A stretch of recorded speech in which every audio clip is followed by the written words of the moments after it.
All right, I'm joined now by journalist James Reinl in New York. James, it's good to have you with us. What is the latest on this investigation? Today we've been following the incident. We've had the police giving a press conference with Deputy Commissioner John Miller saying that Saipov apparently planned this attack weeks in advance and that he was doing it, according to a note left at the scene, in the name of Islamic State. That's obviously the terrorist group that has been battled almost to defeat across Iraq and Syria by the US and a coalition of other countries. Miller also said that Saipov appeared to have followed almost exactly the instructions that those terrorist militant group put out on their social media channels to all of their followers. And that's why we've seen these kind of attacks in other parts of the world recently, where a so-called lone wolf attacker rents a vehicle and drives it through a city and drives it onto a pedestrian area, knocking down civilians. We've seen these attacks recently in Spain, France, Germany, and Britain. Yeah, and those were attacks that the U.S. president mentioned earlier today. What more do we know about the suspect, Mr. Saipov?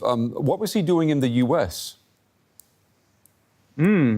Well, we know that he was an immigrant from Uzbekistan, which is obviously a Muslim-majority country in Central Asia. He's been living in the U.S. since 2010. He came to the country under this lottery scheme that enables people to apply and get a green card if they're lucky enough and their number comes up, and they come from a country that has a relatively low level of immigration to the U.S. anyway.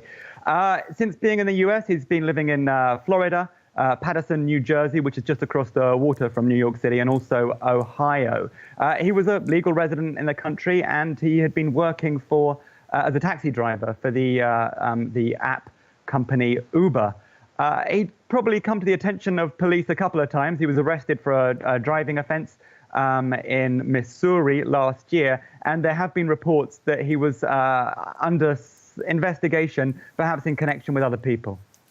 The U.S. president said that the U.S. green card lottery is symptomatic of politically correct thinking that he said had come over from Europe. He said that Europe's inability to vet its own immigrants had now come to the United States. What do you think are the chances that Mr. Trump will get his way and get rid of this green card lottery?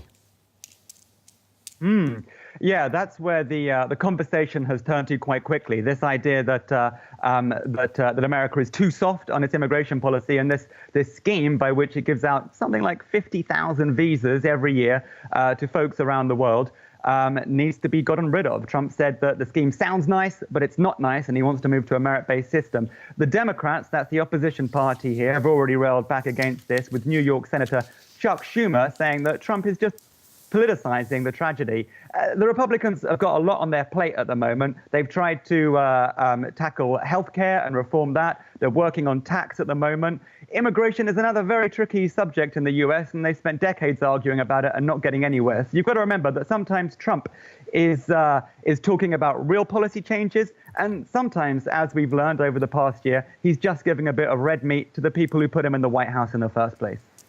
All right, journalist James Reinl on the story for us in New York. James, thank you very much.